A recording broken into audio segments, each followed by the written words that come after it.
38ರ ಹರೆಯದ ಸ್ವಾತಿ ಬೆಂಗಳೂರಿನ ಪಾಷ್ ಏರಿಯಾದ ಆ ಫ್ಲ್ಯಾಟ್ನಲ್ಲಿ ಮೊದಲಿನಿಂದ ಒಬ್ಬಳೇ ಒಂಟಿಯಾಗಿ ವಾಸಿಸ್ತಾ ಇದ್ಳು. ಆ ಮನೆಗೆ ತಾನು ಸುಖಿಯಾಗಿ ಜೀವನ ನಡೆಸಬಹುದು ಎಂದು ನೂರಾರು ಆಸೆಗಳನ್ನು ಹೊತ್ತು ಬಂದಿದ್ದಳು. ಆದರೆ ಅವಳ ಕನಸು ನನಸಾಗಲಿಲ್ಲ. ಸುಖ ಅವಳ ಪಾಲಿಗೆ ಮರೀಚಿಕೆಯಾಗಿತ್ತು. ಸ್ವಾತಿಯ ತಂದೆಗೆ 2 ಪತ್ನಿಯರು. ಅವರ ಹಿರಿ ಪತ್ನಿ ತೀರಿಕೊಂಡ ನಂತರ ಇವಳ ತಾಯಿಯನ್ನು ಮದುವೆಯಾಗಿದ್ದರು. ಮೊದಲ ಪತ್ನಿಗೆ ಒಬ್ಬನೇ ಮಗನಿದ್ದ. ಇವಳ ತಾಯಿ ಜಾನಕಮ್ಮ ಆ ಮಲಮಗನನ್ನು ತಮ್ಮ ಸ್ವಂತ ಮಗನಂತೆ ಸಾಕಿದ್ದರು. ಅಣ್ಣ ತಂಗಿ ಮಧ್ಯೆ ಎಂದೂ ಮಲಮಕ್ಕಳೆಂಬ ಭಾವನೆ ಬರಲೇ ಇಲ್ಲ. ಎಲ್ಲವೂ ಸಹಜವಾಗಿ ಮುಂದುವರಿದಿತ್ತು. ಮುಂದೆ ತಾಯಿ ತಂದೆ ಒಂದು ಆಕಸ್ಮಿಕ ದುರ್ಘಟನೆಯಲ್ಲಿ ತೀರಿ ಹೋದರು. ಆನಂತರ ಅಣ್ಣನ ಮದುವೆಯಾಗಿತ್ತು. ಮನೆಗೆ ಬಂದ ಅತ್ತಿಗೆ ಪರಿಸ್ಥಿತಿ ಗಮನಿಸಿಕೊಂಡು ಗಂಡನನ್ನು ತನ್ನ ಕೈಗೊಂಬೆ ಮಾಡಿಕೊಂಡು ಅಣ್ಣ ತಂಗಿ ಮಧ್ಯೆ ಇದ್ದ ಪ್ರೀತಿ ವಾತ್ಸಲ್ಯಕ್ಕೆ ಬೆಂಕಿ ಇಟ್ಲು. ನಾದಿನಿ ತನಗೆಂದಿದ್ರೂ ಕಂಟಕವೇ ಎಂದು ಸಾಧ್ಯವಾದ ಎಲ್ಲ ಕಾಟಗಳನ್ನು ಮುಂದೊಡ್ಡಿದಳು. ಒಂದು ಖಾಸಗಿ ಕಾಲೇಜಿನಲ್ಲಿ ಲೆಕ್ಚರರ್ ಆಗಿದ್ದ ಸ್ವಾತಿ ಆ ಮನೆಗೆ ಹೊರಗೂ ಒಳಗೂ ದುಡಿಯುವ ಯಂತ್ರವಾಗಿದ್ದಳು. ಅಣ್ಣ ಕಂಡು ಕಾಣದಂತೆ ತಲೆ ತಗ್ಗಿಸಿ ಓಡಾಡ್ತಾ ಇದ್ದ. ಕೊನೆಗೆ ಆ ಮಹಾತಾಯಿ 32ರ ಗಡಿಗೆ ಬಂದಿದ್ದ ಈ ನಾದಿನಿಯನ್ನು ಹೇಗಾದರೂ ಸಾಗ ಹಾಕಬೇಕೆಂದು 40ರ ಮಧ್ಯಮ ವರ್ಗದ ಗಂಗಾಧರ್ ಜೊತೆ ಮದುವೆಗೆ ಏರ್ಪಾಡು ನಡೆಸಿದ್ಲು. ಎಂದಿನಂತೆ ಅಣ್ಣ ಅವಳ ಮಾತಿಗೆ ತಲೆಯಾಡಿಸಿದ್ದ. ಇಲ್ಲಿ ಸ್ವಾತಿಯ ಅಭಿಪ್ರಾಯ ಯಾರಿಗೂ ಬೇಕಾಗಿರಲಿಲ್ಲ. ಗಂಗಾಧರ್ ಅವಳಿಗಿಂತ 8 ವರ್ಷ ದೊಡ್ಡವನಾಗಿದ್ದ. ತಂದೆ ಇರಲಿಲ್ಲ. ರೋಗಿಷ್ಠ ತಾಯಿ ಮಾತ್ರ ಇದ್ದರು. ಆ ಮಹಾತಾಯಿಯ ಹಠದ ಮುಂದೆ ಈ ಒಬ್ಬನೇ ಮಗನಿಗೆ ಒದಗಿ ಬರ್ತಾ ಇದ್ದ ವಧುಗಳೆಲ್ಲ ಕ್ಯಾನ್ಸಲ್ ಆಗುತ್ತಾ 40ನ್ನು ಸಮೀಪಿಸಿದ್ದ. ಇವಳ ಮದುವೆಯಾಗಿ 2 ವರ್ಷ ಕಳೆಯುವಷ್ಟರಲ್ಲಿ ಅತ್ತೆ ತೀರ್ಕೊಂಡ್ರು. ಅದಾಗಿ 3 ವರ್ಷಗಳಲ್ಲಿ ಗಂಗಾಧರನಿಗೂ ಹೃದಯಾಘಾತವಾಗಿ ಕಣ್ಮುಚ್ಚಿದ್ದ. ಹೀಗೆ ಮದುವೆಯಾದ ಕೆಲವು ವರ್ಷಗಳಲ್ಲೇ ಅವಳ ವೈವಾಹಿಕ ಜೀವನ ಬಾಡಿ ಹೋಯಿತು. ಅದಾದಮೇಲೆ ಮತ್ತೆ ತವರಿಗೆ ಆಸರೆ ಬಯಸಿ ಬರಬೇಕಾಯಿತು. ಮತ್ತೆ ಯಥಾ ಪ್ರಕಾರ ಆ ಮನೆಯಲ್ಲಿ ದುಡಿಯುವ ಯಂತ್ರವಾದಳು. ಬಾಣಲೆಯಿಂದ ಬೆಂಕಿಗೆ ಎಂಬುದಕ್ಕೆ ಅವಳ ಜೀವನ ಒಂದು ನಿದರ್ಶನವಾಗಿತ್ತು. ಹೀಗೆ 35+ ಆದ ಅವಳು ಆ ಮನೆಗೆ ಬೇಡದ ಸದಸ್ಯೆಯಾಗಿ ಜೀವನ ನಡೆಸಲೇಬೇಕಿತ್ತು. ಈ ಎಲ್ಲ ಕಂಟಕಗಳಿಂದ ಪಾರಾಗಲು ಅವಳಿಗಿದ್ದ ಒಂದೇ ದಾರಿ ತಾನು ಪ್ರತ್ಯೇಕವಾಗಿ ಬೇರೆ ಮನೆಯಲ್ಲಿ ವಾಸಿಸುವುದಾಗಿತ್ತು. ಅಂತೂ ಅವಳು ದೃಢವಾಗಿ ಆ ನಿರ್ಧಾರ ತಳೆಯಲು ಮತ್ತೆರಡು ವರ್ಷ ಕಳೆಯಬೇಕಾಯಿತು. ಈ ರೀತಿ ಅವಳು ಹೇಗೂ ವರ್ಕಿಂಗ್ ವುಮೆನ್ಸ್ ಹಾಸ್ಟೆಲ್ಗೆ ಸೇರಿ ಅಣ್ಣನ ಮನೆ ಏರಿಯಾದಿಂದ ಬಹುದೂರ ಸಾಗಿ ಬಂದಿದ್ದಳು. ತನ್ನ ಕೆಲಸಕ್ಕೆ ಆ ಹಾಸ್ಟೆಲ್ ದೂರವಾದರೂ ನೆಮ್ಮದಿಯ ಒಂಟಿ ಜೀವನ ನಡೆಸತೊಡಗಿದಳು. ಹಾಸ್ಟೆಲ್ ಜೀವನ ಸಾಕಾದಾಗ ಮುಂದೆ ಸರ್ಕಾರಿ ಕ್ವಾರ್ಟರ್ಸ್ನ ಫ್ಲ್ಯಾಟ್ಗೆ ಬಂದಳು. ಇದನ್ನೆಲ್ಲ ಯೋಚಿಸುತ್ತಲೇ ಅವಳು ಅಂದು ಬೆಳಗಿನ ಹೊತ್ತು ಆಫೀಸ್ಗೆ ಬೇಗ ಬೇಗ ರೆಡಿ ಆಗ್ತಾ ಇದ್ಲು. ಅಂದು ಅವಳು ಅಪರೂಪಕ್ಕೆ ನೀಲಿ ಸ್ಟ್ರೆಚಬಲ್ ಜೀನ್ಸ್ ಹಾಗೂ ಮ್ಯಾಚಿಂಗ್ ಸ್ಕೈ ಬ್ಲೂ ಕುರ್ತಿ ಧರಿಸಿ ಸ್ಮಾರ್ಟಾಗಿ ಹೊರಟಳು. ಎಂದಿನಂತೆ ಅವಳು ಮೂಲೆಯಲ್ಲಿನ ತನ್ನ ಮೇಜಿನ ಬಳಿ ಬಂದು ಫ್ಯಾನ್ ಹಾಕಿ ದನಿವಾರಿಸಿಕೊಂಡು ಕಂಪ್ಯೂಟರ್ ಆನ್ ಮಾಡಿ ಬಿಡುವಿಲ್ಲದ ತನ್ನ ಕೆಲಸ ಶುರು ಮಾಡಿಕೊಂಡ್ಳು. ಅವಳ ಸಹೋದ್ಯೋಗಿಗಳು ಮಹಾ ಮೈಗಳ್ಳರು. ಏನೋ ಒಂದು ಮಾತನಾಡಿಸುತ್ತಾ ಇವಳು ನೆಮ್ಮದಿಯಾಗಿ ಬೇಗ ಬೇಗ ತನ್ನ ಕೆಲಸ ಮಾಡಿಕೊಳ್ಳಲು ಅವಕಾಶ ಕೊಡ್ತಾ ಇರಲಿಲ್ಲ.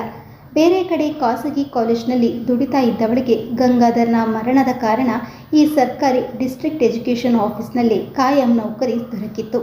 ಈ ಸರ್ಕಾರಿ ಕಚೇರಿ ಸೇರಿ ಈಗಾಗಲೇ ಅವಳಿಗೆ ವರ್ಷದ ಮೇಲಿನ ಅನುಭವ ಆಗಿತ್ತು. ಇಂದು ಸಹ ಅವಳು ತನ್ನ ಕೆಲಸದಲ್ಲಿ ನಿರತಳಾದಾಗ ಸಹೋದ್ಯೋಗಿಗಳಾದ ಮಹೇಶ್ ಕುಮಾರ್ ಮತ್ತು ಗೋಪಾಲ್ ರಾವ್ ಇವಳ ಕಡೆಯೇ ಓರೆಗಣ್ಣಿನಿಂದ ನೋಡ್ತಾ ಇದ್ರು. ಒಬ್ಬಂಟಿ ಹೆಂಗಸಿನ ಬಗ್ಗೆ ಎಲ್ಲರಿಗೂ ಹಗುರ ಅಭಿಪ್ರಾಯವೇ. ಅವರಿಬ್ಬರದು 46-48ರ ಹರೆಯ. ಈ ಮೂವರು ಮಾತ್ರ ಅಲ್ಲದೆ ಆ ಆಫೀಸ್ನಲ್ಲಿ ದುಡಿತಾ ಇದ್ದವರು ಇನ್ನೂ 20 ಮಂದಿ ಇದ್ದರು. ಬೇಕೆಂದೇ ಅವಳನ್ನು ಕೆಣಕು ಮಾತನಾಡುವುದು ಅವರಿಗೆ ವಾಡಿಕೆಯಾಗಿತ್ತು. ಅಬ್ಬಾ, ಈ ಬೆಂಗಳೂರಿನಲ್ಲಿ ದಿನೇ ದಿನೇ ಸೆಕೆ ಜಾಸ್ತಿ ಆಗ್ತಾ ಇದೆ. ಈ ಉಷ್ಣತೆಯಲ್ಲಿ ಆ ರಶ್ ಆಗಿರುವ ಬಸ್ ಸೇರಿಕೊಂಡು ಕಂಡವರ ಮೈ ತಾಕಿಸಿಕೊಳ್ಳುತ್ತಾ ಯಾಕೆ ಕಷ್ಟಪಡಬೇಕು? ನಮ್ಮಂತಹ ಸಹೋದ್ಯೋಗಿಗಳ ಬೈಕ್ ಇರುವುದಾದರೂ ಯಾಕೆ? ಮಹೇಶ್ ಗೋಪಾಲ್ ಕಡೆ ಕುಟಿಲ ನಗೆ ಬೀರುತ್ತಾ ಇವಳಿಗೆ ಕೇಳಲೆಂದೇ ಹೇಳಿದ. ಅದೇ ಸಮಯಕ್ಕೆ ಹೊರಗೆ ಕಾಫಿಗೆ ಹೋಗಿದ್ದ ಅಂಜಲಿ ಸುನಂದ ಸ್ವಾತಿಯ ಮೇಜಿನ ಬಳಿ ಬರುವಾಗ ಆ ಮಾತು ಅವರಿಗೂ ಸ್ಪಷ್ಟ ಕೇಳಿಸಿತ್ತು. ಮಹೇಶ್ ಅವರತ್ತ ಕಣ್ಣು ಮಿಟುಕಿಸಿ ಕುಹಕದ ನಗೆ ನಗಲು ಅವರು ಕಿಸಕ್ಕನೆ ನಕ್ಕು ಅಲ್ಲಿಂದ ಮುಂದೆ ನಡೆದರು. ಆ ನಾಲ್ವರು ಆಫೀಸ್ನಲ್ಲಿ ದುಷ್ಟ ಚತುಷ್ಟಯರೆಂದೇ ಕುಖ್ಯಾತರಾಗಿದ್ದರು. ಇದನ್ನೆಲ್ಲ ಕೇಳಿಸಿಕೊಂಡ ಸ್ವಾತಿಗೆ ಜಿಗುಪ್ಸೆಯಿಂದ ಮೈ ಪರಚಿಕೊಳ್ಳುವಂತಾಗಿತ್ತು. ತಾನು ತನ್ನ ಕೆಲಸದಲ್ಲಿ ಎಷ್ಟೇ ಮುಳುಗಿರುವೆನೆಂದು ಸೀರಿಯಸ್ ಆಗಿ ತೋರಿಸಿಕೊಂಡರೂ ಇಂತಹ ಕುಹಕದ ಮಾತುಗಳು ಆಗಾಗ ಅವಳ ಕಿವಿಗೆ ಬೀಳ್ತಾ ಇದ್ದವು. ಲಲಿತಮ್ಮ ಸ್ವಾತಿಯ ಪ್ರೌಢ ವಯಸ್ಸಿನ ಸಹೋದ್ಯೋಗಿಯಾಗಿದ್ದರು. ಮೊದಲಿನಿಂದಲೂ ಗಂಗಾಧರ್ ಆಕೆ ಜೊತೆ ಬಹಳ ನಮ್ರ ವ್ಯವಹಾರ ಇರಿಸಿಕೊಂಡಿದ್ದ. ಅಂಥ ವಿಧವೆಗೆ ಈ ಕೆಟ್ಟ ಮಂದಿಯ ಕಾಕದೃಷ್ಟಿ ಬಿತ್ತಲ್ಲ ಎಂದು ನೊಂದುಕೊಳ್ಳುತ್ತಾ ಯಾವುದೋ ಫೈಲ್ ಹಿಡಿದು ಆ ಕಡೆ ಬಂದವರು ಸ್ವಾತಿ ಬಳಿ ಬಂದು ಹೇಳಿದರು, ಈ ಜನರ ಬುದ್ಧಿ ಬಹಳ ಕೆಳಮಟ್ಟದ್ದು. ನೋಡಲಿಕ್ಕೇನೋ ಓದಿಕೊಂಡವರೇ, ಆದರೆ ವ್ಯವಹಾರ ಮಾತ್ರ ಇಂಥ ಕೀಳು ಮಟ್ಟದ್ದು. ನೀನು ತುಸು ಆಧುನಿಕ ಗೆಟಪ್ನಲ್ಲಿ ಬಂದಿದ್ದೀಯಲ್ಲ, ಅದು ಇವರಿಗೆ ಇಂಥ ಕೆಣಕು ಮಾತನಾಡಲು ದಾರಿ ಮಾಡಿದೆ. ಹಳೆಯ ಸಿನಿಮಾಗಳಂತೆ ಹಣಗಿಲ್ಲದೆ ಬಿಳಿ ಸೀರೆ ಉಟ್ಟು ತಲೆ ತಗ್ಗಿಸಿ ಸದಾ ದುಃಖದಲ್ಲಿ ಇದ್ದಿದ್ರೆ ಆಗ ಇವರುಗಳ ಬಾಯಿಗೆ ಬೀಗ ಬಿದ್ದಿರ್ತಿತ್ತೇನೋ. ಎಲ್ಲರೊಂದಿಗೆ ನೀನು ಶಿಷ್ಟಾಚಾರದಿಂದ ನಡೆದುಕೊಳ್ತೀಯ, ನಗು ನಗುತ್ತಾ ಮಾತನಾಡ್ತಾ ಇರ್ತೀಯ, ಆಧುನಿಕ ಡ್ರೆಸ್ ಧರಿಸ್ತಾ ಇದ್ದೀಯಾ ಅಂತ ಅನಗತ್ಯ ಸಲುಗೆ ತೋರಲು ಯತ್ನಿಸ್ತಾರೆ. ನೀನೇನು ಬೇಜಾರು ಮಾಡ್ಕೊಳ್ಬೇಡಮ್ಮ. ಹೊರಗಿನ ಬೀದಿಯಲ್ಲಿ ನಡೆಯುವಾಗ ಕಾಲಿಗೆ ಹೊಲಸು ತಗಲದೇ ಇರುತ್ತದೆಯೇ? ನೀನು ಈಗಿರುವಂತೆ ಸದಾ ಸ್ಟ್ರಿಕ್ಟ್ ಆಗಿರು ಎಂದು ಕುದಿಯುವ ಅವಳ ಮನಸ್ಸಿಗೆ 4 ತಂಪಿನ ಮಾತನಾಡಿದರು. ಎಷ್ಟೇ ಆಧುನಿಕ ಕಾಲ ಬಂದಿದೆ ಎಂದುಕೊಂಡರೂ ನಮ್ಮ ಸಮಾಜದಲ್ಲಿ ಇಂದಿಗೂ ವಿಧವೆ ಮನೆಯ ಹೊರಗಿನ ಓಡಾಟಗಳಲ್ಲಿ 2ನೇ ದರ್ಜೆಯ ಪ್ರಜೆಯೇ. ಆಕೆ ವಿಚ್ಛೇದಿತ ಆದರೆ 3ನೇ ದರ್ಜೆ ಪ್ರಜೆಯಾಗ್ತಾಳೆ. ನಮ್ಮ ಸಮಾಜದ ಸಂಕುಚಿತ ಮನೋಭಾವ ಬದಲಾಗಲು ಇನ್ನೆಷ್ಟು ದಶಕಗಳು ಬೇಕು. ಜನರ ಭಾವನೆಗಳು ಬದಲಾಗುವುದು ಎಂದು. ಅದೇ ಒಬ್ಬ ಗಂಡಸು ವಿದುರನಾದರೆ ಎಲ್ಲರೂ ಅವನತ್ತ ಸಹಾನುಭೂತಿ ತೋರುವವರೇ. ಅದರಲ್ಲೂ ಮಕ್ಕಳಿದ್ರೆ ಪಾಪ ಆತ ಮನೆ ನಿರ್ವಹಿಸುತ್ತಾ ಆಫೀಸ್ ಕೆಲಸ ಹೇಗೆ ಸಂಭಾಳಿಸುತ್ತಾನೋ ಎಂದು ಹೆಚ್ಚಿನ ಅನುಕಂಪ ತೋರ್ತಾರೆ. ಹೀಗಾಗಿ ಆತ ತನ್ನ ವೈಯಕ್ತಿಕ ಮನರಂಜನೆಗಾಗಿ ಬೇರೆ ಹೆಣ್ಣನ್ನು ಹುಡುಕೊಂಡ್ರೂ ಪತ್ನಿ ಸತ್ತು 3 ತಿಂಗಳಲ್ಲಿ ಮರುಮದುವೆಯಾದರೂ ಅದು ಮಾನ್ಯವೇ. ಆದರೆ ಹೆಣ್ಣಿಗೆ ಮಾತ್ರ ಎಂದೆಂದೂ ಆ ಸ್ವಾತಂತ್ರ್ಯ ಇಲ್ಲ ಎಂದೇ ಹೇಳಬಹುದು. ಇಂಥದೇ ಯೋಚನೆಗಳಲ್ಲಿ ಅವಳಿಗೆ ಆ ದಿನ ಹೇಗೋ ಕಳೆಯಿತು. ಇವರ ಆಫೀಸ್ಗೆ ಹೊಸದಾಗಿ ನಿತಿನ್ ಎಂಬ ತರುಣ ಬಂದು ಸೇರಿದ. ಸ್ವಾತಿಗಿಂತ 7-8 ವರ್ಷ ಚಿಕ್ಕವನಾದ ಆತನ ಶಿಷ್ಟ ವ್ಯವಹಾರ ಅವಳಿಗೆ ಇಷ್ಟ ಆಯಿತು. ತಾನಾಯಿತು, ತನ್ನ ಕೆಲಸ ಆಯಿತು ಎಂಬ ಅವನ ಗುಣ ಅವಳಿಗೆ ಹಿಡಿಸಿತು. ಕೆಲಸದ ಸಲುವಾಗಿ ಸ್ವಾತಿ ಅವನೊಂದಿಗೆ ಎಷ್ಟೋ ಸಲ ವ್ಯವಹರಿಸಬೇಕಾಗಿ ಬರ್ತಾಯಿತು. ಕ್ರಮೇಣ ಇಬ್ಬರಲ್ಲೂ ಸ್ನೇಹ ಸೌಹಾರ್ದತೆ ಬೆಳೆಯಿತು. ಅವರು ಪ್ರತಿ ಸಲ ಆಫೀಸ್ ಕೆಲಸದ ನಂತರ ಲೋಕಾಭಿರಾಮವಾಗಿ ರಾಜಕೀಯ, ಸಿನಿಮಾ, ಕ್ರೀಡೆ ಇತ್ಯಾದಿ ಮಾತುಕತೆ ಆಡ್ತಾಯಿದ್ರು. ಇಬ್ಬರಿಗೂ ಪರಸ್ಪರರ ಕೌಟುಂಬಿಕ ವಿಷಯ ಕೆದಕುವ ಅಗತ್ಯ ಇರಲಿಲ್ಲ. ಎಷ್ಟೋ ಸಲ ಊಟ ತರಲಾಗದೇ ಇದ್ದಾಗ ಸ್ವಾತಿ ನಿತಿನ್ ಜೊತೆ ಕ್ಯಾಂಟೀನ್ಗೆ ಊಟಕ್ಕೆ ಹೋಗ್ತಾ ಇದ್ಲು. ಅವನು ಬ್ಯಾಚುಲರ್ ಆದ್ದರಿಂದ ಆ ಆಫೀಸ್ನಲ್ಲಿ ಹೇಳಿಕೊಳ್ಳುವಂತಹ ಬೇರೆ ಯಾವ ಸ್ನೇಹಜೀವಿಯೂ ಇಲ್ಲವಾದ್ದರಿಂದ ಸಹಜವಾಗಿಯೇ ಇವಳ ಸಾಂಗತ್ಯ, ಸ್ನೇಹ ಬಯಸಿ ಜೊತೆಗೂಡ್ತಾ ಇದ್ದ. ಹೀಗೆ ಆಗಾಗ ಕಾಫಿಗೆ ಹೋಗಿ ಬರುವ ತನಕ ಅವರಲ್ಲಿ ಸಲುಗೆ ಬೆಳೆದಿತ್ತು. ಸಹಜವಾಗಿಯೇ ಇವರಿಬ್ಬರ ಈ ಸ್ನೇಹ ಕಂಡು ಅಲ್ಲಿದ್ದ ದುಷ್ಟ ಚತುಷ್ಟಯರಿಗೆ ಮೈಯೆಲ್ಲ ಉರಿತಾಯಿತು. ಹೀಗೆ ಕಾಲ ಓಡ್ತಾಯಿತ್ತು. ಅಂದು ನಿತಿನ್ ಆಫೀಸ್ಗೆ ಬಂದಿರಲಿಲ್ಲ. ಆ ವಿಚಾರ ಗೊತ್ತಿಲ್ಲದ ಅವಳು ಮತ್ತೆ ಮತ್ತೆ ಅವನಿಗಾಗಿ ಬಾಗಿಲ ಕಡೆ ತಿರುಗಿ ನೋಡ್ತಾ ಇದ್ಲು. ಅವಳು ಒಬ್ಬಳೇ ಕಾಲೆಳೆಯುತ್ತಾ ಊಟಕ್ಕಾಗಿ ಕ್ಯಾಂಟೀನ್ ಕಡೆ ಹೆಜ್ಜೆ ಹಾಕಿದ್ಲು. ಅಂದು ಅವನ ಕಂಪನಿ ಇಲ್ಲದೆ ಒಬ್ಬಳೇ ಊಟ ಮಾಡಬೇಕಲ್ಲ ಎಂದು ಬೇಸರವಾಗಿತ್ತು. ಬಹಳ ದಿನಗಳ ನಂತರ ನಾನು ಒಬ್ಬಂಟಿಯಾದೆ ಎಂಬ ಭಾವ ಕಾಡತೊಡಗಿತು. ಯಾಕೋ ತಡೆಯಲಾರದೆ ಅವಳು ನಿತಿನ್ಗೆ ಕಾಲ್ ಮಾಡಿದ್ಲು. ಇದೇ ಮೊದಲ ಸಲ ಅವಳು ಅವನಿಗೆ ಕಾಲ್ ಮಾಡಿದ್ದು. ಅಪರೂಪಕ್ಕೆ ಹಿಂದೆ ಯಾವಾಗಲೂ ಅವನು ಅವಳಿಗೆ ಒಮ್ಮೆ ಕಾಲ್ ಮಾಡಿದ್ದುಂಟು. ಹೀಗಾಗಿ ನಂಬರ್ ಸೇವ್ ಆಗಿತ್ತು. ಆದರೆ ಅದೇಕೋ ನಿತಿನ್ ಆ ಕಡೆಯಿಂದ ಇವಳ ಕರೆ ರಿಸೀವ್ ಮಾಡಲೇ ಇಲ್ಲ. ಅವನು ಏನು ಬ್ಯುಸಿಯಾಗಿದ್ನೋ ಏನೋ. ಸಾಮಾನ್ಯ ವಿಷಯವೇ ಆಗಿದ್ದರೂ ಇದೇಕ ಅವಳನ್ನು ಮತ್ತೆ ಮತ್ತೆ ಕುಟುಕತೊಡಗಿತು. ತನ್ನನ್ನು ತಾನು ಸಮಾಧಾನ ಪಡಿಸಿಕೊಂಡು ಹೇಗೋ ಊಟ ಮುಗಿಸಿ ಬಂದಳು. ಮಧ್ಯಾಹ್ನ ದಿಢೀರೆಂದು ಬಾಸ್ ದಿನೇಶ್ ಅವಳಿಗೆ ಹೇಳಿ ಕಳಿಸಿದ್ರು. ಸ್ವಾತಿಯವರ ಕ್ಯಾಬಿನ್ಗೆ ಹೋದ್ಲು. 46ರ ಹತ್ತಿರದ ಆತ ಗಂಭೀರ ವ್ಯಕ್ತಿತ್ವ ಹೊಂದಿದ್ದರು. ಎತ್ತರದ ಪರ್ಸನಾಲಿಟಿ, ಗಡ್ಡ ಬಿಡಿಸಿ ಮುಖದಲ್ಲಿ ಪ್ರೌಢತೆ ಪ್ರದರ್ಶಿಸಿದ್ದರು. ಇದುವರೆಗೂ ಸ್ವಾತಿ ಆತನನ್ನು ಇಷ್ಟು ಹತ್ತಿರದಿಂದ ಗಮನಿಸಿರಲಿಲ್ಲ. ಬಾಸ್, ಈ ಭಾನುವಾರ ನನ್ನ ಬರ್ತ್ಡೇ ಇದೆ. ಎಲ್ಲ ಸ್ಟಾಫ್ ಬರ್ತಾರೆ, ನೀವು ಬರಬೇಕೆಂದು ಸ್ವಾತಿಗೆ ಆಗ್ರಹಿಸಿದರು. ಹಾಗೆ ಆಗಲಿ ಎಂದು ಅವರಿಗೆ ಅಡ್ವಾನ್ಸ್ ವಿಶಸ್ ತಿಳಿಸಿ ಹೊರಟಳು. ಗಂಗಾಧರ್ ತೀರ್ಕೊಂಡ ನಂತರ ಸಹಜವಾಗಿಯೇ ಬೇಸರದಿಂದ ಅವಳೆಂದು ಯಾವ ಶುಭ ಕಾರ್ಯಕ್ಕೂ ಹೋಗ್ತಾನೆ ಇರಲಿಲ್ಲ. ಇವಳನ್ನು ಆತ್ಮೀಯವಾಗಿ ಕರೆಯುವವರು ಇರಲಿಲ್ಲ. ಒಂಟಿತನ ಅವಳಿಗೆ ಚೆನ್ನಾಗಿ ಅಭ್ಯಾಸವಾಗಿ ಹೋಗಿತ್ತು. ಮದುವೆಗೆ ಮುಂಚೆ ಅವಳು ಕೆಲಸದಲ್ಲಿದ್ದಾಗ ಸಹಜವಾಗಿಯೇ ಸಹೋದ್ಯೋಗಿಗಳ ಮದುವೆ, ಮುಂಜಿಯಂತಹ ಶುಭ ಕಾರ್ಯಗಳಿಗೆ ಅನೇಕ ಸಲ ಹೋಗಿದ್ದುಂಟು. ಆಗಿರ ಸಂದರ್ಭವೇ ಬೇರೆ, ಇದೇ ಬೇರೆ ಎಂದು ನಿಡುಸುಯ್ದಳು. ಗಂಡ ಹೋದ್ಮೇಲೆ ಒಬ್ಬಳೇ ಇರುವುದನ್ನು ರೂಢಿಸಿಕೊಂಡು ಸದಾ ಪುಸ್ತಕ, ಫೋನ್, ಏಕಾಂಗಿತನವನ್ನೇ ತನ್ನ ಸಂಗಾತಿ ಮಾಡಿಕೊಂಡಿದ್ದಳು. ಅಂತೂ ಭಾನುವಾರ ಅವಳು ಬಾಸ್ ಬರ್ತ್ಡೇಗೆಂದು ಚಂದದ ನೀಲಿ ಸೀರೆ ಉಟ್ಟು ಒಂದು ಸೊಗಸಾದ ಹೂವಿನ ಬೊಕ್ಕೆ ಹಿಡಿದು ಹೊರಟಳು. ಇವಳು ದಿನೇಶ್ ಮನೆ ತಲುಪುವಷ್ಟರಲ್ಲಿ ಆಫೀಸ್ ಸಿಬ್ಬಂದಿ ಮಾತ್ರವಲ್ಲದೆ ಅವರ ನೆಂಟರಿಷ್ಟರು ಬಹುತೇಕ ಮಂದಿ ಪಾರ್ಟಿಗೆ ಬಂದಾಗಿತ್ತು. ನಿತಿನ್ ಸಹ ಬಂದಿದ್ದ. ಅವಳು ಸೀದಾ ಬಾಸ್ ದಿನೇಶ್ರನ್ನು ಕಂಡು ಹಾರ್ದಿಕವಾಗಿ ಶುಭಾಶಯ ಕೋರಿ ಒಂದು ಕಡೆ ಬಂದು ಕುಳಿತಳು. ನಿತಿನ್ ತನಗಲ್ಲಿ ಕಂಪನಿ ಆಗಬಹುದು ಎಂದು ನಿರೀಕ್ಷಿಸಿದಳು. ಆದರೆ ಅವನು ಇವಳನ್ನು ಕಂಡೂ ಕಾಣದಂತೆ ಬೇರೆಯವರ ಜೊತೆ ಬೆರೆತು ಹೋದ. ಅದೇ ಸಮಯಕ್ಕೆ ಔಪಚಾರಿಕವಾಗಿ ಹಾಯ್ ಹಲೋ ಎನ್ನುತ್ತಾ ಅಂಜಲಿ ಸುನಂದ ಇವಳ ಬಳಿ ಬಂದು ಕುಳಿತರು. ಬೇಕೆಂದೇ ಅತಿ ಗ್ಲಾಮರಸ್ ಆಗಿ ರೆಡಿಯಾಗಿ ಬಂದಿದ್ದ ಅವರು ಆ ಪಾರ್ಟಿಯ ಕೇಂದ್ರ ಬಿಂದು ಆಗಲು ಹೆಣಗ್ತಾ ಇದ್ರು. ಸ್ವಾತಿ, ಇದೇನು ಒಬ್ಳೇ ಕುಳಿತಿದ್ದೀರಿ, ನಿತಿನ್ ಎಲ್ಲಿ ಕಾಣ್ತಾ ಇಲ್ಲ ಎಂದು ಸುನಂದ ನಾಟಕೀಯವಾಗಿ ಕೇಳಿದ್ಲು. ಏನೋಪ್ಪ ಕಾಣಲಿಲ್ಲ, ನಿತಿನ್ ಬಂದಿದ್ದಾರಾ, ತನಗೇನು ಗೊತ್ತಿಲ್ಲ ಎಂಬಂತೆಯೇ ಸ್ವಾತಿ ಹೇಳಿದ್ಲು. ಆದರೆ ನಿತಿನ್ ಹಾಗೆ ವರ್ತಿಸಿದ್ದು ಅವಳಿಗೆ ನಿಜಕ್ಕೂ ಬೇಸರವಾಗಿತ್ತು. ಇಷ್ಟು ದಿನದ ತಮ್ಮ ಸ್ನೇಹಕ್ಕೆ ಇಷ್ಟೇನ ಅವನು ಬೆಲೆ ಕೊಟ್ಟಿದ್ದು. ಅವಳಿಗೆ ಅವನ ವರ್ತನೆ ನೋವು ನೀಡಿತು.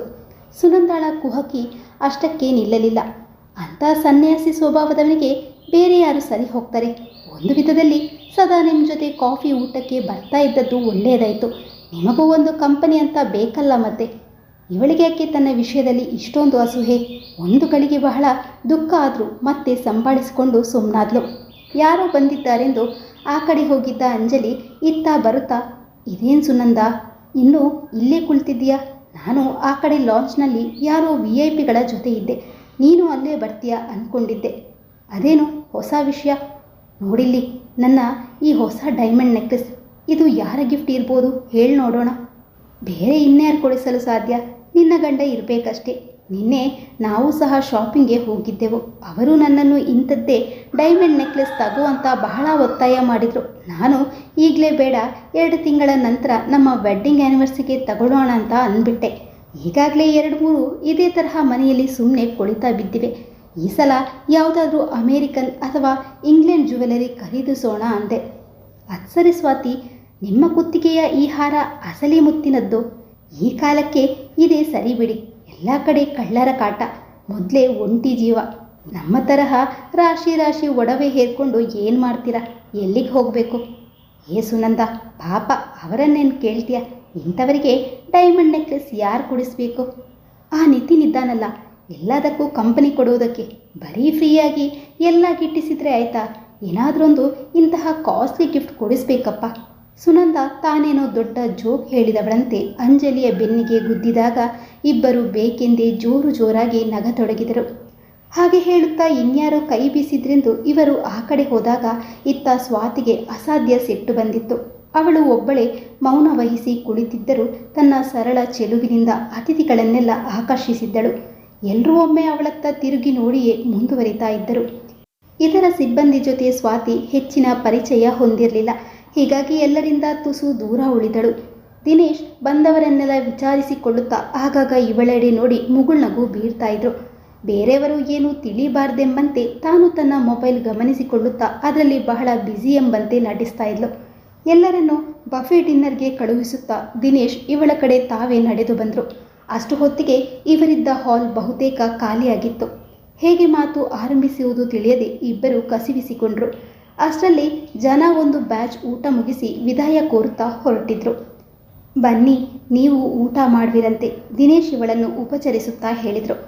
ಔಪಚಾರಿಕತೆಗೆ ಹಾಗೆ ಹೇಳಿದ್ದರೂ ಸ್ವಾತಿ ಇನ್ನಷ್ಟು ಹೊತ್ತು ಅಲ್ಲೇ ಉಳಿದು ತನ್ನ ಬಳಿ ಏಕಾಂತದಲ್ಲಿ ಏನಾದರೂ ಮಾತನಾಡಲಿ, ತನ್ನ ಬಗ್ಗೆ ವಿವರ ಕೇಳಿ ತಿಳಿಯಲಿ, ತನ್ನ ಕುರಿತು ಹೇಳಲಿ ಎಂದು ದಿನೇಶ್ ಬಯಸಿದರು. ಆ ನಿತಿನ್ ಹಾಗೇಕೆ ಮಾಡಿದ ಎಂಬ ಶಾಕ್ನಲ್ಲಿದ್ದ ಅವಳಿಗೆ ದಿನೇಶ್ ಹೇಳಿದ ಮಾತಿಗೆ ಏನು ಉತ್ತರಿಸುವುದು ತಿಳಿಯದೆ ಬರೀದೆ ನಕ್ಕು ಸುಮ್ಮನಾಗಿದ್ಲು. ಏನಾಯಿತು? ಯಾಕೋ ನೀವು ಪಾರ್ಟಿ ಎಂಜಾಯ್ ಮಾಡ್ತಾ ಇಲ್ಲ ಅನಿಸುತ್ತೆ. ಬಹಳ ಬೋರ್ ಆಯ್ತಾ? ನನ್ನಿಂದ ನಿಮಗೆ ತೊಂದರೆಯೇ ಆಯಿತು, ದಿನೇಶ್ ಮತ್ತೆ ಹೇಳಿದರು. ಅಯ್ಯೋ, ಈತ ತನ್ನ ಬಾಸ್ ತನಗಾಗಿ ಇಷ್ಟು ಕಾಳಜಿ ತೋರ್ತಾ ಇರುವಾಗ ತಾನು ಉತ್ತರಿಸದೆ ಸುಮ್ಮಿದ್ರೆ ಅದಕ್ಕೆ ಅಪಾರ್ಥ ಕಲ್ಪಿಸಿಕೊಂಡ್ರೆ ಎಂದು. ಹಾಗೇನಿಲ್ಲ ಸರ್, ಸಣ್ಣಗೆ ಸ್ವಲ್ಪ ತಲೆನೋವಿತ್ತು ಅಷ್ಟೇ ಎಂದಳು. ನಿಜವಾಗಿಯೂ ತಲೆನೋವೆ, ಅಥವಾ ನಿಮ್ಮ ನಿತಿನ್ ಕುರಿತು ಜನ ಬೆನ್ನ ಹಿಂದೆ ಆಡಿಕೊಳ್ತಾ ಇದ್ದಾರೆ ಎಂಬ ಬೇಸರವೇ? ಇದಂತೂ ಅವಳಿಗೆ ಹೊಸ ವಿಚಾರವಾಗಿತ್ತು. ನಿತಿನ್ ಜೊತೆ ತನ್ನ ಹೆಸರು ಜೋಡಿಸಿ ಜನ ಹೀಗೆಲ್ಲ ಆಡಿಕೊಳ್ತಾ ಇದ್ದಾರೆ ಎಂದು ಅವಳಿಗೆ ಖಂಡಿತ ತಿಳಿದಿರಲಿಲ್ಲ. ಸದಾ ಒಬ್ಬಂಟಿಯಾಗಿದ್ದ ಅವಳಿಗೆ ಆಫೀಸ್ನಲ್ಲಿ ನಿತಿನ್ ಸಾಂಗತ್ಯ ಮರಳುಗಾಡಿನ ಓಯಸಿಸ್ ಆಗಿತ್ತು. ಕೆಲವು ದಿನ ಕಾಫಿ ಊಟಕ್ಕೆ ಜೊತೆಯಾಗಿ ಹೋದ ಮಾತ್ರಕ್ಕೆ ಜನ ತಮ್ಮ ಕುರಿತು ಇಷ್ಟೆಲ್ಲ ಮಾತನಾಡಿಕೊಳ್ಳುತ್ತಾರೆ ಎಂದು ಅವಳು ಕನಸು ಮನಸ್ಸಿನಲ್ಲೂ ನೆನೆಸಿರಲಿಲ್ಲ. ಅವಳ ಬಾಡಿ ಹೋದ ಮುಖ ಗಮನಿಸಿ ದಿನೇಶ್ ತಾವೇ ಹೇಳಿದರು, ನಡೆಯಿರಿ ಊಟ ಮಾಡೋಣ. ಎಲುಬಿಲ್ಲದ ನಾಲಿಗೆ. ಜನರಿಗೆ ಅಂದು ಆಡಿಕೊಳ್ಳುವುದೊಂದೇ ಗೊತ್ತು. ಅಂಥ ಜನರ ಮಾತಿಗೆ ಎಳ್ಳಷ್ಟು ಕಿವಿಗೊಡ್ಬೇಡಿ. ನನ್ನ ವೈಯಕ್ತಿಕ ವಿಚಾರ ತಿಳಿದರೆ ನಿಮಗೆ ಅದರ ಮುಂದೆ ಇದೇನಲ್ಲ ಅಂತ ಅನಿಸಬಹುದು. ಬನ್ನಿ ಹೋಗೋಣ ಎಂದು ಡೈನಿಂಗ್ ಹಾಲ್ನತ್ತ ಹೊರಟರು. ಆಗ ಅಚಾನಕ್ಕಾಗಿ ಅವಳಿಗೆ ಹೊಳೆದ ವಿಚಾರ, ಇದೇನು ಬಾಸ್ ಇಷ್ಟು ದೊಡ್ಡ ಮನೆಯಲ್ಲಿ ಒಬ್ಬರೇ ಕಾಣಿಸ್ತಾ ಇದ್ದಾರೆ, ಇವರ ಪತ್ನಿ ಮಕ್ಕಳು ಎಲ್ಲಿ? ಆದರೆ ಸಂಕೋಚದ ಕಾರಣ ಅವಳು ಏನು ಕೇಳಲಿಕ್ಕೆ ಹೋಗಲಿಲ್ಲ. ಊಟ ಮುಗಿದ ನಂತರ ಸ್ವಾತಿ ಬೇಡ ಬೇಡ ಎನ್ನುತ್ತಿದ್ದರೂ ಕೇಳದೆ ಮಳೆ ಬರುವ ಹಾಗಿದೆ ಎಂದು ದಿನೇಶ್ ತಾವೇ ಕಾರ್ ಡ್ರೈವ್ ಮಾಡುತ್ತಾ ಇವಳನ್ನು ಮನೆ ತಲುಪಿಸಿದರು. ಮತ್ತೊಂದು ಭಾನುವಾರ ಬೆಳಿಗ್ಗೆ 8 ಗಂಟೆಯ ಹೊತ್ತಿಗೆ ನಿತಿನ್ ಇವಳ ಮನೆ ಮುಂದೆ ಹಾಜರಾಗಿದ್ದ. ಆಗಿದ್ದಾಯಿತು, ಇವನು ಮತ್ತೇನು ಹೇಳಲು ಬಂದಿದ್ದಾನು ಎಂದು ಒಲ್ಲದ ಮನದಿಂದಲೇ ಅವನನ್ನು ಒಳಗೆ ಕೂರಿಸಿ ಮಾತನಾಡಿಸಿದಳು. ಇದೇನು ಇಷ್ಟು ಬೇಗ ಬಂದರೆ ನಿತಿನ್? ಜನ ಆಗಲೇ ಏನೇನೋ ಮಾತನಾಡ್ತಾ ಇದ್ದಾರೆ, ನೀವು ಬೇರೆ ಹೀಗೆ ಮನೆವರೆಗೂ ಬಂದರೆ? ಅದನ್ನೇ ನಾನು ಹೇಳಲು ಬಂದಿದ್ದು. ಬರಬೇಕು ಅಂತ ನನಗೂ ಇರಲಿಲ್ಲ, ಆದರೆ ಒಂದು ಅರ್ಜೆಂಟ್ ಕೆಲಸ ಇತ್ತು. ಏನದು? ಪ್ಲೀಸ್ ನೀವು ಬಂದು ಸ್ಮಿತಾ ಮತ್ತು ಅವಳ ತಾಯಿಗೆ ನಮ್ಮ ಈ ಸ್ನೇಹದಲ್ಲಿ ನನ್ನದು ಏನೂ ದೋಷ ಇಲ್ಲ ಅಂತ ಹೇಳಿಬಿಡಿ. ನೀವೇ ಹೇಳಿದ್ರಿಂದ ನಾನು ನಿಮ್ಮ ಜೊತೆ ಕಂಪನಿ ಕೊಡ್ತಾ ಇದ್ದೆ ಅಂತ ಸ್ಪಷ್ಟಪಡಿಸಿ. ಅರೆ ಏನು ಹೇಳ್ತಾ ಇದ್ದೀರಿ ನಿತಿನ್? ನಮ್ಮ ಈ ಸಾಧಾರಣ ಸ್ನೇಹವನ್ನು ಇಷ್ಟು ಘೋರವಾಗಿ ಹೇಳಿಕೊಳ್ಳುವ ಅಗತ್ಯ ಏನಿದೆ? ಅದು ಸರಿ, ಈ ಸ್ಮಿತಾ ಯಾರು? ನಾನು ಯಾಕೆ ಅವಳ ತಾಯಿ ಬಳಿ ಬಂದು ಏನೇನೋ ಹೇಳಬೇಕು? ಸ್ಮಿತಾ ನಾನು ಮದುವೆ ಆಗಲಿರುವ ಹುಡುಗಿ. 2 ತಿಂಗಳ ನಂತರ ನಮ್ಮ ಮದುವೆ ನಡೆಯಲಿದೆ. ಹೀಗಾಗಿ ಅವಳ ಬಗ್ಗೆ ಏನೂ ಹೇಳಲಿಲ್ಲ. ಈ ವಿಚಾರ ತಿಳಿದರೆ ನೀವು ತಪ್ಪು ತಿಳಿಯಬಹುದೇನೋ ಅಂತ. ಅರೆ ಇದರಲ್ಲಿ ನಾನು ತಪ್ಪು ತಿಳಿಯುವಂಥದ್ದು ಏನಿದೆ? ಜನ ಏನು ಮಾತನಾಡಿಕೊಳ್ತಾ ಇದ್ದಾರೋ ಅದರ ಬಗ್ಗೆ ತಾನೇ ನೀವು ಹೇಳ್ತಾ ಇರೋದು. ಈಗ ಬಂದು ನನ್ನ ಮುಂದೆ ಇದನ್ನು ಹೇಳಬೇಕಂದ್ರೆ ನಿಮ್ಮ ಸ್ವಾರ್ಥಕ್ಕೆ ನಾನು ಅಡ್ಡಿ ಅಂತಲೇ? ನೀವೇ ಹೇಳಿ ನಿತಿನ್, ನಾನು ಎಂದಾದರೂ ನಿಮ್ಮನ್ನು ಫ್ರೆಂಡ್ಶಿಪ್ ಬೇಕು ಅಂತ ಪೀಡಿಸಿದ್ದುಂಟೇನು? ಹಾಗಿರುವಾಗ ನಾನೇ ಏನು ತಪ್ಪು ಮಾಡಿರುವ ಹಾಗೆ ಅವರ ಮುಂದೆ ಏಕೆ ಒಪ್ಪಿಕೊಳ್ಳಲಿ? ನಿಮ್ಮ ಜೊತೆ ನನಗೆ ಯಾವ ಸಂಬಂಧ ಇದೆ ಅಂತ ಹೀಗೆಲ್ಲ ಹೇಳಬೇಕಿದೆ? ಒಂದು ಸಾಧಾರಣ ಫ್ರೆಂಡ್ಶಿಪ್ ಇತ್ತು, ನೀವು ಅದಕ್ಕೂ ಲಾಯಕ್ಕಲ್ಲ ಅಂತ ಈಗ ಪ್ರೂವ್ ಮಾಡಿಕೊಂಡ್ರಿ. ನಮ್ಮದೇನೋ ಅನುಚಿತ ಸಂಬಂಧ ಇದೆ, ಇದರಲ್ಲಿ ನಾನು ನಿಮ್ಮನ್ನು ವಿಕ್ಟಿಮ್ ಆಗಿಸಿದ್ದೇನೆ ಅಂತೆಲ್ಲ ಯಾಕೆ ಹೇಳಬೇಕು? ಖಂಡಿತ ಇಲ್ಲ. ತಪ್ಪೇ ಮಾಡದಿದ್ಮೇಲೆ ಅದಕ್ಕೆ ಕ್ಷಮಾಪಣೆ ಯಾಕೆ? ನೋಡಿ ಸ್ವಾತಿ, ವಯಸ್ಸಿನಲ್ಲಿ ನೀವು ನನಗಿಂತ ದೊಡ್ಡವರು. ಹೀಗಾಗಿ ನಿಮ್ಮ ಬಳಿ ಬಂದು ವಿನಂತಿಸಿಕೊಳ್ಳುತ್ತಿದ್ದೇನೆ. ನಿಮಗೆ ನಾನು ಸಪೋರ್ಟ್ ಮಾಡಿದ ಕಾರಣಕ್ಕಾಗಿ ಕಂಪನಿ ನೀಡ್ತಾ ಇದ್ದೆ ಅಂತ ಜನ ನಮ್ಮಿಬ್ಬರ ಬಗ್ಗೆ ಇಲ್ಲ ಸಲ್ಲದ ಸಂಬಂಧ ಕಟ್ಟಿ ಏನೇನೋ ಆಡಿಕೊಳ್ತಾ ಇದ್ದಾರೆ. ಜನರ ಈ ಕೆಟ್ಟ ಮಾತುಗಳನ್ನು ಕೇಳಿ ಕೇಳಿ ನನ್ನ ಫಿಯಾನ್ಸಿ ಅದನ್ನೇ ನಿಜ ಅಂತ ನಂಬ್ಕೊಂಡಿದ್ದಾಳೆ. ನೀವು ನನ್ನ ಪರವಾಗಿ ಹೇಳಲೇಬೇಕು. ಹಾಗೆ ಆ ಸುನಂದ ಅಂಜಲಿಯರ ಕೈಲೂ ಅವಳಿಗೆ ಹೇಳಿಸ್ತೇನೆ. ನಿಮ್ಮ ಫೋನ್ಗೆ ನಾನು ಸ್ಮಿತಾಳ ನಂಬರ್ ಫಾರ್ವರ್ಡ್ ಮಾಡ್ತೇನೆ. ದಯವಿಟ್ಟು ಮಾತನಾಡಿ, ಇಲ್ಲದಿದ್ದರೆ ನನ್ನ ಮದುವೆ ಕ್ಯಾನ್ಸಲ್ ಆಗುತ್ತೆ. ಅದಕ್ಕೆ ನೀವೇ ಒಂದು ವಿಧದಲ್ಲಿ ಕಾರಣ ಆಗ್ತೀರಿ ಎಂದು ಹೇಳಿ ನಿತಿನ್ ಹೊರಟು ಬಿಟ್ಟ. ಎಷ್ಟೋ ಸಲ ನಮಗೆ ಯಾವುದು ಇಷ್ಟವಿಲ್ಲವೋ ಬೇಡದಿದ್ದರೂ ಆ ಕೆಲಸವನ್ನು ಬಲವಂತವಾಗಿ ಮಾಡಬೇಕಾಗುತ್ತದೆ. ಈಗ ಸ್ವಾತಿಗೂ ಅದೇ ಸ್ಥಿತಿ ಬಂದಿತ್ತು. ತಾನೀಗ ಏನು ಮಾಡಲಿ? ಒಂದು ಕಾಲದಲ್ಲಿ ತನ್ನ ಹಿತೈಷಿಯಾಗಿ ತನ್ನೊಂದಿಗೆ ಕೆಲವು ಕಾಲ ಸ್ನೇಹಿತನಾಗಿದ್ದ ಎಂದು ಅವನಿಗಾಗಿ ತಾನೀಗ ಈ ಮಾತುಗಳನ್ನು ಹೇಳಲೇಬೇಕಿದೆ. ಇದರಲ್ಲಿ ತನ್ನದೇನು ತಪ್ಪಿಲ್ಲದಿದ್ದರೂ ನಿತಿನ್ನ ಮದುವೆ ಸುಸೂತ್ರವಾಗಿ ಜರುಗಲಿ ಎಂದು ಅವನ ಹಿತೈಷಿಯಾಗಿ ತಾನೀಗ ಈ ಸಮಜಾಯಿಷಿ ನೀಡಲೇಬೇಕಿದೆ ಎಂದುಕೊಂಡ್ಳು. ಏನೋ ಒಂದು ದೃಢ ನಿರ್ಧಾರ ತಳೆದವಳಂತೆ ತಕ್ಷಣ ಅವಳು ಬಾಸ್ ದಿನೇಶ್ಗೆ ಫೋನ್ ಮಾಡಿದ್ಲು. ತಾನೀಗ ಅರ್ಜೆಂಟಾಗಿ ಬಂದು ಅವರನ್ನು ನೋಡಲಿರುವುದಾಗಿ ಚುಟುಕಾಗಿ ನಿತಿನ್ ಪ್ರಕರಣದ ಬಗ್ಗೆ ಹೇಳಿದ್ಲು. ಅವರು ಹ್ಞೂ ಎಂದದ್ದೇ ತಡ. ಬೇಗ ರೆಡಿಯಾಗಿ ಒಂದು ಆಟೋ ಹಿಡಿದು ಅವರ ಮನೆಗೆ ಹೊರಟ್ಲು. ದಿನೇಶ್ರ ಸ್ನೇಹಮಯ ವ್ಯಕ್ತಿತ್ವ ಈಗ ಅವಳಿಗೆ ತನ್ನೆದುರು ಬಂದಿದ್ದ ಕಷ್ಟವನ್ನು ವೈಯಕ್ತಿಕವಾಗಿ ಅವರೊಂದಿಗೆ ಹಂಚಿಕೊಳ್ಳುವಷ್ಟು ಧೈರ್ಯ ನೀಡಿತ್ತು. ಅಂತೂ ಅವರ ಮನೆಗೆ ತಲುಪಿ ಕರೆಗಂಟೆ ಒತ್ತಿದಳು. ಆಳು ಬಂದು ಬಾಗಿಲು ತೆರೆದು ಅವಳನ್ನು ಒಳಗೆ ಕೂರಿಸಿದ. 2 ನಿಮಿಷ ಕಳೆಯುವಷ್ಟರಲ್ಲಿ ಅವರು ಡ್ರೆಸ್ ಸರಿಪಡಿಸಿಕೊಳ್ಳುತ್ತಾ ಕೆಳಗೆ ಬಂದರು. ಬನ್ನಿ, ನಮ್ಮ ಕಂಪೌಂಡಲ್ಲಿ ಕುಳಿತುಕೊಳ್ಳೋಣ. ಅಲ್ಲಿ ಇಷ್ಟು ಹೊತ್ತಿನಲ್ಲಿ ತಂಪಾದ ಗಾಳಿ ಇರುತ್ತೆ. ರಾಮು, ಇಬ್ಬರಿಗೂ ಅಲ್ಲೇ ಕಾಫಿ ತಂದುಬಿಡು ಎಂದು ಆಳಿಗೆ ಹೇಳಿ ಇವಳನ್ನು ಅವರ ವಿಶಾಲ ಕಂಪೌಂಡ್ಗೆ ಕರೆದುಕೊಂಡು ಹೊರಟರು. ಸುತ್ತಲೂ ಹೂಗಿಡಗಳ ಹಸಿರು ಕೈತೋಟದ ರಮ್ಯ ವಾತಾವರಣ. ಬೀಸ್ತಾ ಇದ್ದ ತಂಗಾಳಿ ಅವಳ ಚಿಂತೆ ದೂರ ತರಿಸಿ ಆಹ್ಲಾದಕತೆ ನೀಡಿತ್ತು. ಎಂದಿನ ಔಪಚಾರಿಕ ಮಾತುಕತೆ ಆಡ್ತಾ ಇದ್ದಂತೆ ರಾಮು ಇವರಿಗೆ ಸ್ಯಾಂಡ್ವಿಚ್ ಟೋಸ್ಟ್ ಹಬೆಯಾಡ್ತಾ ಇದ್ದ ಕಾಫಿ ತಂದುಕೊಟ್ಟ. ಪ್ಲೀಸ್ ತಗೊಳ್ಳಿ ಎಂದವರ ಮಾತಿಗೆ ಧನ್ಯವಾದ ಸಲ್ಲಿಸುತ್ತಾ ಸಂಕೋಚದಿಂದಲೇ ಅದನ್ನು ಸೇವಿಸಿದಳು. ಕಾಫಿ ಮುಗಿದ ನಂತರ ಅವರು, ಈಗ ಹೇಳಿ ಸ್ವಾತಿ, ನೀವು ಫೋನ್ನಲ್ಲಿ ಹೇಳಿದ ಪ್ರಕಾರ ನಿತಿನ್ ಮಾತುಗಳಿಂದ ನೀವು ಬಹಳ ಗಾಬರಿಗೊಂಡಿದ್ದೀರಿ ಅಂತ ತಿಳಿಯಿತು. ಅದರ ಬಗ್ಗೆ ಮಾತನಾಡುವ ಮೊದಲು ನನ್ನ ಬಗ್ಗೆ ನಾನು ನಿಮಗೆ ಹೇಳಬೇಕು. ನಮ್ಮದು ಸಾಂಪ್ರದಾಯಿಕ ವಿವಾಹ. ಎಲ್ಲರಂತೆ ನಮ್ಮ ಜೀವನ ಚೆನ್ನಾಗಿತ್ತು. ಮದುವೆಯಾದ 2 ವರ್ಷಕ್ಕೆ ಮಗಳು ಹುಟ್ಟಿದ್ಲು. ಅವಳಿಗೆ 10 ವರ್ಷ ತುಂಬುವಷ್ಟರಲ್ಲಿ ನನ್ನ ಪತ್ನಿ ತನ್ನ ಪ್ರಿಯಕರನಾದ ಒಬ್ಬ ವಿವಾಹಿತ ವ್ಯಕ್ತಿ ಜೊತೆ ಶಾಶ್ವತವಾಗಿ ಮನೆ ಬಿಟ್ಟು ಓಡ್ ಹೋದ್ಲು. ಅವರಿಬ್ಬರು ಒಂದೇ ಖಾಸಗಿ ಕಂಪನಿಯಲ್ಲಿ ಕೆಲಸ ಮಾಡ್ತಾಯಿದ್ರು. ಇದರಿಂದಾಗಿ ನಾನು ನಮ್ಮ ಸಮುದಾಯದ ಎದುರು ತಲೆ ಎತ್ತಲಾಗದೆ ತತ್ತರಿಸಿ ಹೋದೆ. ಹೆಂಡತಿಯನ್ನು ಹದ್ದುಬಸ್ತಿನಲ್ಲಿ ಇಟ್ಟುಕೊಳ್ಳಲಾಗದ ಕೈಲಾಗದವನು ಎಂದು ಎಲ್ಲರೂ ನನ್ನ ಬಗ್ಗೆ ಹಿಂದೆ ಮುಂದೆ ಬಗೆ ಬಗೆಯಾಗಿ ಆಡ್ಕೊಂಡ್ರು. ಒಂದು ವಿಧದಲ್ಲಿ ನನ್ನ ಬಂಧು ಬಳಗ, ಇಡೀ ನಮ್ಮ ಸಮುದಾಯ ನನಗೆ ಅಲಿಖಿತ ಬಹಿಷ್ಕಾರ ವಿಧಿಸಿತು. ಅಂದಿನಿಂದ ನಾನು ಯಾವುದೇ ಸಾಮಾಜಿಕ ಫಂಕ್ಷನ್, ಪಾರ್ಟಿ ಎಂದು ಹೊರಗೆ ಹೋಗಲೇ ಇಲ್ಲ. ಮಾಡದ ತಪ್ಪಿಗೆ ನಾನು ಎಲ್ಲರ ಮುಂದೆ ತಲೆ ತಗ್ಗಿಸಬೇಕಾಯಿತು. ನನ್ನ ಒಬ್ಬಂಟಿ ಮಗಳು ತಾಯಿ ಇಲ್ಲದ ತಬ್ಬಲಿಯಾಗಿ ನನ್ನ ಇಡೀ ಪ್ರಪಂಚವಾದ್ಲು.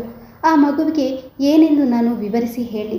ಅವಳ ಅಮ್ಮನಿಗೆ ವಿದೇಶದಲ್ಲಿ ಕೆಲಸ ಸಿಕ್ಕಿದೆ, ಮುಂದಿನ ವರ್ಷ ಬರ್ತಾಳೆ ಎಂದು ಹೇಳುತ್ತಲೇ ಕಾಲ ಮುಂದೂಡುತ್ತಾ ಬಂದೆ. ಅವಳಂತೂ ಓಡಿ ಹೋಗುವ ಹಿಂದಿನ ದಿನದವರೆಗೂ ನನ್ನೊಂದಿಗೆ ಎಂದಿನಂತೆ ಸಹಜವಾಗಿ ವರ್ತಿಸ್ತಾ ಇದ್ಲು. ನನಗೆ ಗೊತ್ತಾಗಿದ್ದೇ ನಂತರ. ಇದರಲ್ಲಿ ನನ್ನ ಅಸಹಾಯಕತೆ ಬಿಟ್ಟರೆ ಬೇರೇನಿದೆ? ಅತ್ತ ಓಡಿ ಹೋದವನ ಹೆಂಡತಿ ಬಂದು ಅಸಹಾಯಕಳಾಗಿ ಕಣ್ಣೀರು ಸುರಿಸುತ್ತಾ ಹೇಗಾದರೂ ಅವಳ ಗಂಡನನ್ನು ಹುಡುಕಿಸಿಕೊಡ್ಬೇಕು. ಮುಂದೆ ತನ್ನ 3 ಮಕ್ಕಳ ಗತಿಯೇನು? ತವರಿನವರು ಸಹ ಆಸರೆ ನೀಡ್ತಾ ಇಲ್ಲ ಎಂದು ಗೋಳಾಡ್ತಾ ಇದ್ಲು. ಹೀಗೆ ನಾನು ಎಲ್ಲ ಕಡೆಯಿಂದಲೂ ಸಮಸ್ಯೆಗಳ ಸುಳಿಗೆ ಸಿಲುಕಿದ್ದೆ. ಹೀಗೆ ಕಾಲ ಕಳೆಯುತ್ತಾ ಹೋಯಿತು. ಓಡಿ ಹೋದವರು ಎಂದಾದರೂ ಬರುವುದುಂಟೆ? ನನ್ನ ಮಗಳನ್ನು ನಾನು ಹೇಗೋ ಸಂಭಾಳಿಸಿಕೊಂಡೆ. ಆ ಹೆಂಗಸಿಗೆ ಒಂದು ತರಕಾರಿ ಅಂಗಡಿ ಇಟ್ಟುಕೊಳ್ಳಲು ಹಣದ ಸಹಾಯ ಮಾಡಿ ಅವಳ 3 ಮಕ್ಕಳನ್ನು ಶಾಲೆಗೆ ಸೇರಿಸಿ ನನ್ನಿಂದಾದ ಅಲ್ಪ ಸ್ವಲ್ಪ ನೆರವು ನೀಡಿದೆ. ಹೀಗೆ ಅವಳ ಬಾಳು ಒಂದು ದಡಕ್ಕೆ ಬಂತು. ಈಗ ಆ ಮಕ್ಕಳು ವಾಸ್ತವ ಅರಿತು ಬೆಳೀತಾ ಇದ್ದಾರೆ. ನನ್ನ ಮಗಳಿಗೂ ಎಲ್ಲ ಕಷ್ಟ ಸುಖದ ಅರಿವು ಮೂಡಿದೆ. ನನ್ನ ಮಗಳು ಈಗ ವಿದೇಶದಲ್ಲಿ ವೈದ್ಯಕೀಯ ಕಾಲೇಜು ಸೇರಿದ್ದಾಳೆ. ಅವಳಿಗೆ ತಾಯಿಯ ನೆನಪು ಎಳ್ಳಷ್ಟು ಇಲ್ಲ. ತಂದೆ ಒಬ್ಬರೇ ತನಗೆ ಸಾಕು ಎಂದು ನನ್ನೊಂದಿಗೆ ಪ್ರಾಣಪ್ರಿಯವಾಗಿ ಬದುಕ್ತಾ ಇದ್ದಾಳೆ. ಹೀಗಿದೆ ನನ್ನ ಬದುಕು. ಈಗ ನೀವೇ ಹೇಳಿ, ಅವಕಾಶ ಸಿಕ್ಕಿದಾಗ ಕಾಲೆಳೆಯುವ ಈ ಜನರ ಮಾತಿಗೆ ಬೆಲೆ ಕೊಡಬೇಕೆ? ನಿಮ್ಮ ದೃಢವಾದ ನಿಲುವು ನಿಮ್ಮದು. ಜನರ ಮಾತು, ಅವರ ಸಮಾಧಾನಕ್ಕಾಗಿ ನಾವು ಬಾಳ್ಬೇಕಿಲ್ಲ. ನನ್ನ ಕತೆ ಕೇಳಿದ ಮೇಲೆ ನೀವೇ ಹೇಳಿ, ಗಂಡು ಅಥವಾ ಹೆಣ್ಣನ್ನು ಅಪವಾದಕ್ಕೆ ಗುರಿಯಾಗಿಸುವ ಈ ಸಮಾಜಕ್ಕೆ ನಾವು ಸದಾ ಭಯಪಡಬೇಕೆ? ನಿಜ, ನಿಮ್ಮ ಮಾತಿನಿಂದ ನನಗೀಗ ಎಷ್ಟೋ ಆತ್ಮವಿಶ್ವಾಸ ಮೂಡಿ ಬಂದಿದೆ. ನಾನು ಖಂಡಿತ ಕಂಡೇ ಇರದ ಆ ಸ್ಮಿತಾಳ ಬಳಿ ನನ್ನ ಸ್ಪಷ್ಟೀಕರಣ ನೀಡಲಾರೆ, ಅಥವಾ ಏನೂ ತಪ್ಪು ಮಾಡಿರದ ನನ್ನ ಮೇಲೆ ಬೆದರಿಕೆ ಒಡ್ಡುವ ಆ ನಿತಿನ್ಗೂ ಹೆದರಲಾರೆ. ಯಾರಿಗೆ ಬೇಕೋ ಅವರೇ ಬಂದು ನನ್ನ ಬಳಿ ವಿವರಣೆ ಕೇಳಿಕೊಳ್ಳಲಿ. ನಾನಂತೂ ನನ್ನ ಪಾಡಿಗೆ ಇದ್ದು ಬಿಡ್ತೇನೆ. ಇದೆಲ್ಲವೇ ಮಾತು. ಸರಿಯಾಗಿ ಹೇಳಿದರೆ ನಿಮ್ಮ ನಿರ್ಧಾರ ನಿಮ್ಮದು. ಯಾರಿಗೂ ಹೆದರಬೇಕಿಲ್ಲ. ಸ್ಪಷ್ಟೀಕರಣ ಕೊಟ್ಕೊಂಡು ತಿರುಗಬೇಕಿಲ್ಲ. ಇದರ ಜೊತೆ ಇನ್ನೊಂದು ಮಾಡಬೇಕಲ್ಲ ನೀವು? ಅದೇನು ಹೇಳಿ? ನೀವು ಹೇಳಿದಂತೆ ಖಂಡಿತ ಮಾಡ್ತೇನೆ, ಆತ್ಮವಿಶ್ವಾಸದಿಂದ ಹೇಳಿದ್ಲು ಸ್ವಾತಿ. ನಮ್ಮಿಬ್ಬರ ಈ ಪರಿಚಯ ಸ್ನೇಹಕ್ಕೆ ಒಂದು ಉತ್ತಮ ತಿರುವು ನೀಡಬೇಕೆಂದು ನೀವು ನನ್ನ ಮನೆಗೆ ಬಂದಾಗಲೇ ನಾನು ನಿರ್ಧರಿಸಿದ್ದೆ. ನನಗೆ ಯಾವುದೇ ಅವಸರ ಇಲ್ಲ. ನೀವಾಗಿ ಒಂದು ಗಟ್ಟಿ ನಿರ್ಧಾರ ತಳೆಯುವವರೆಗೂ ಕಾಯುವೆ. ಅದೆಂಥ ನಿರ್ಧಾರ? ಅವರ ಮಾತಿನಿಂದ ಎಲ್ಲವೂ ಸ್ಪಷ್ಟವಾಗಿದ್ದರೂ ಬೇಕೆಂದೇ ಅವರ ಬಾಯಿಂದ ಅದನ್ನು ಕೇಳಬಯಸಿದಳು ಸ್ವಾತಿ. ಅದೇ, ನೀವು ನನ್ನ ಬಾಳಿಗೆ ಹೊಸ ಆಶಾಕಿರಣವಾಗಿ ಬರಬೇಕು. ಬರಿದಾದ ನನ್ನ ಮನೆ ತುಂಬಿ ನನ್ನ ಮಗುವಿಗೆ ತಾಯಿಯಾಗಬೇಕು. ನನ್ನ ಕೈ ಹಿಡಿಯಲು ನಿಮಗೆ ಒಪ್ಪಿಗೆಯೇ? ಇದೇ ಅವರ ಪ್ರಶ್ನೆ ಇರಬಹುದು ಎಂದು ತಿಳಿದಿದ್ದ ಸ್ವಾತಿ ಆದರೂ ಮೆಲ್ಲಗೆ ಹೇಳಿದ್ಲು. ಜನ ಏನಂತಾರೋ ಏನೋ? ಅವಳ ಕೈಗಳನ್ನು ತಮ್ಮ ಕೈಗಳಲ್ಲಿ ತೆಗೆದುಕೊಳ್ಳುತ್ತಾ, ಈಗಲೂ ನೀವು ಜನರ ಮಾತಿಗೆ ತಲೆ ಬಾಗಲೇಬೇಕೆ? ನಿಮ್ಮ ಮನಸ್ಸು ಏನು ಹೇಳ್ತಾ ಇದೆ ಎಂದು ಪ್ರೀತಿಯಿಂದ ಕೇಳಿದರು. ಅವರ ಎದೆಗೊರಗಿದ ಸ್ವಾತಿ ಆನಂದಾಷ್ಟು ಸುರಿಸಿದಳು. ಪ್ರೌಢ ವಯಸ್ಸಿನಲ್ಲಿ ನೊಂದಿದ್ದ ಆ ಜೀವಗಳೆರಡು ತಮಗೆ ತಾವೇ ಸಾಂತ್ವನ ಕಂಡುಕೊಂಡಿದ್ದವು. ಈ ಕತೆ ನಿಮ್ಗೆ ಇಷ್ಟ ಆಗಿದೆ ಅಂತ ಅಂದ್ಕೊಂಡಿದ್ದೇನೆ. ಇಷ್ಟ ಆಗಿದ್ದರೆ ವಿಡಿಯೋಗೊಂದು ಲೈಕ್ ಹಾಗೂ ಕಮೆಂಟ್ ಮಾಡೋದನ್ನ ಮರಿಬೇಡಿ. ಹಾಗೆ ಪ್ಲೀಸ್ ಸಬ್ಸ್ಕ್ರೈಬ್ ಕೂಡ ಮಾಡ್ಕೊಳ್ಳಿ. ಧನ್ಯವಾದಗಳು.